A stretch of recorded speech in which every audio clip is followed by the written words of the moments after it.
Halo, selamat siang teman-teman. Teman-teman mahasiswa IK 19 yang pada semester ini Gasal 2020-2021 mengambil mata kuliah Jurnalistik 1. Kita ketemu hari ini tanggal berapa ya, Pak? Tanggal 14, hari Senin tanggal 14, pertemuan awal. Tapi nanti hari ini saya coba ini aja dulu mau menjelaskan sedikit tentang RPS, rencana pembelajaran semester. Nanti juga saya share upload di LMS, jangan lupa nanti bisa di download masing-masing. Selama mata kuliah jurnalistik 1 iya Mas tadi. Bobot SKS-nya 3 ya, teman-teman ya. Bobot SKS-nya 3. 2 teori, 1 praktek. Nah, 2 teori 1 praktek itu adalah untuk teori pertemuannya sekitar 14 teori ya, Pak? Iya, 2 T itu 14 teori, 14 pertemuan. Sementara 1P, 1 praktek itu sekitar paling antara 10, minimal 10 pertemuan ya, Pak ya? 10 sampai 12 pertemuan. Ya, jadi nanti untuk kontrak belajarnya sama seperti sebelumnya. 75% masih berlaku nggih? Iya. 75% ya, 75%. Artinya teman-teman punya kesempatan untuk kalau 14 pertemuan berarti sekitar minimal 11 pertemuan harus terpenuhi satu semester. Jadi yang 3 boleh lah dengan dipakai untuk misalnya, tapi ya ini enggak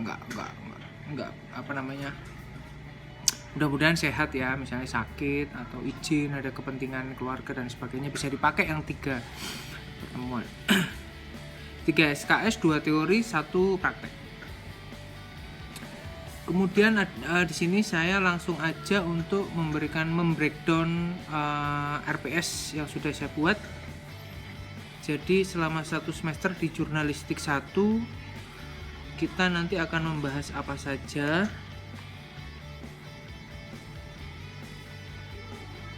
Sebentar. Yang jelas yang pertama ada tentang konsep atau teori jurnalistik, baik itu secara konseptual maupun praktis. Kemudian kita akan berdiskusi dan share tentang sejarah dan perkembangan pers. Ada pers di Indonesia dan kemudian ada pers di Barat ya. Kemudian setelah ngomongin pers, masih seputar pers, kita nanti akan menyinggung tentang falsafah pers. Ada otoriter, ada bebas bertanggung jawab, kemudian ada komunis, ada pembangunan, ada partisipan demokratik. Kemudian ada karakter dan fungsi pers. Ada banyak teori pers nanti yang kita bicarakan. Kemudian ada fungsi pers. Dan kalau jurnalistik ya jelas kita bersinggungan nanti dengan berita. Nah, berita, ada pengertian berita, ada nilai-nilai berita, kemudian ada unsur-unsur berita, kemudian ada ragam berita. Itu ya, banyak lah nanti tentang berita. Kemudian setelah berita kita akan ada juga materi tentang produk jurnalistik apa aja, yaitu hard news, soft news, termasuk features. Kemudian ada kita ngomongin tentang struktur berita, kita ngomongin tentang lead, piramida terbalik. Kemudian saya sisipkan juga nanti ada foto jurnalistik, karena itu bagian dari produk jurnalistik juga ya. Setelah itu kita bergeser dari produk jurnalistik, kita bergeser ke jurnalis, ngomongin tentang jurnalis, wartawan. Ada nanti saya coba uraikan dan jelaskan tentang syarat kerja wartawan, ada juga tentang profesionalitas wartawan yang harus teman-teman tahu, karena bagaimanapun wartawan atau jurnalis, baik itu jurnalis tulis atau foto, itu sangat bersinggungan ya. Itu juga harus kita pelajari. Kemudian ada reportase, teknik reportase, ada prinsip reportase, ada interview, wawancara.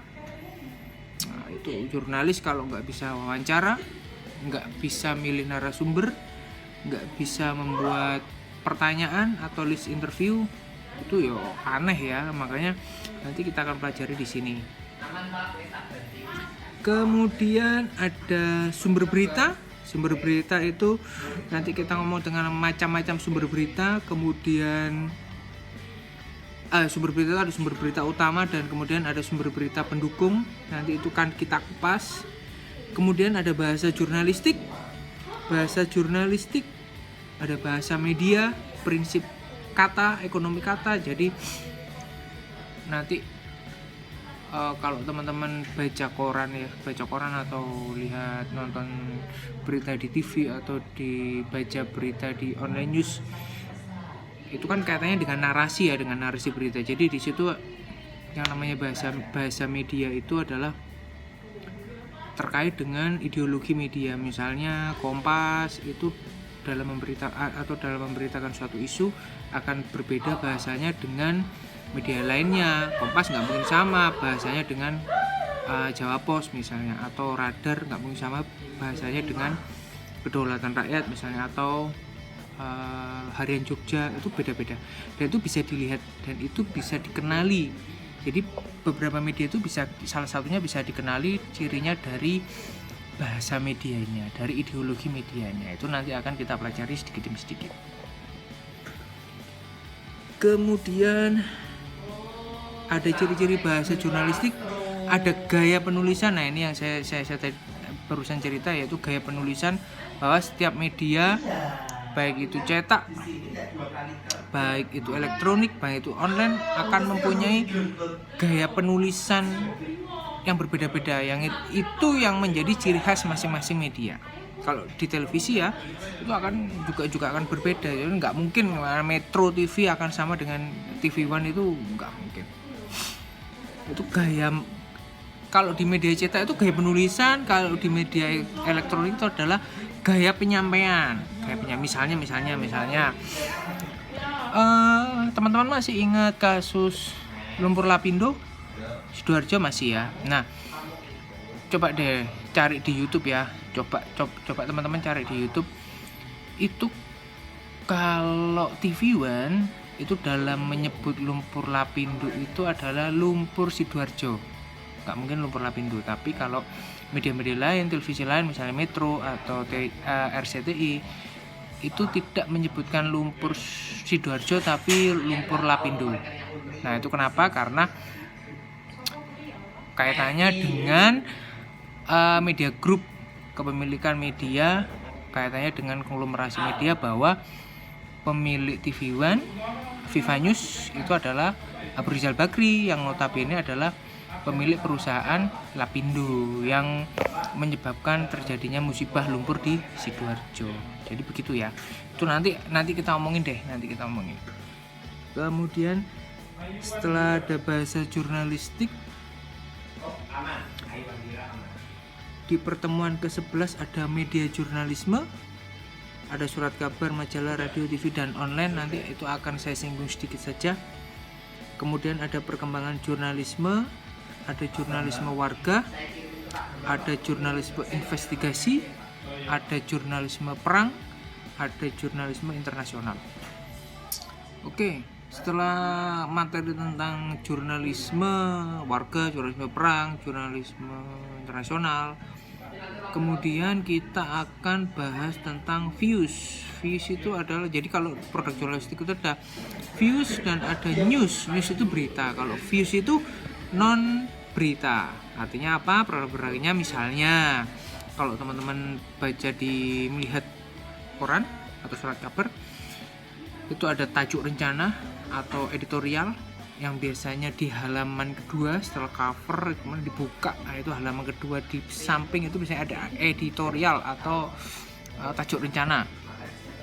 kemudian ada kolom opini, ada iklan, yang jelas ada iklan, kemudian ada advertorial.